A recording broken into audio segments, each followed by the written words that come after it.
Ok, merci pour ces deux questions. La première, le fait que je sois informaticien n'a rien à voir avec la loi.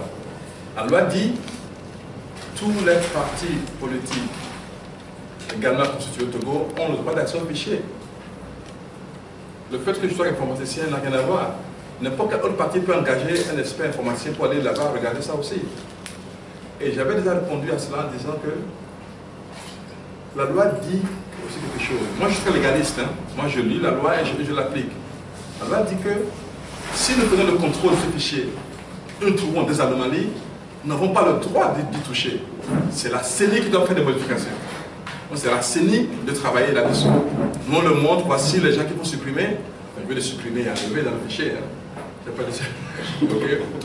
Il faut enlever dans le fichier. Et voici. Et donc la CENI n'a qu'à exécuter cela.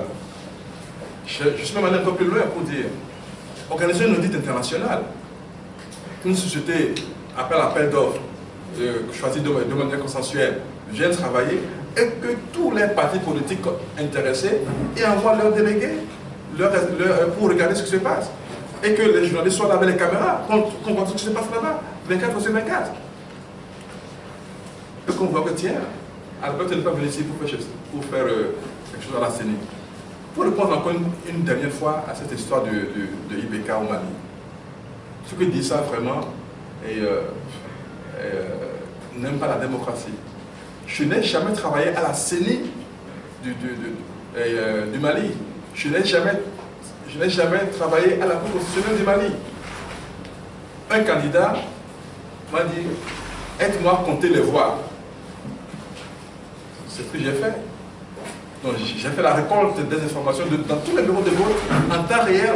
On a tout récolté et 2 heures après la clôture des votes, j'avais les résultats et je les ai montrés.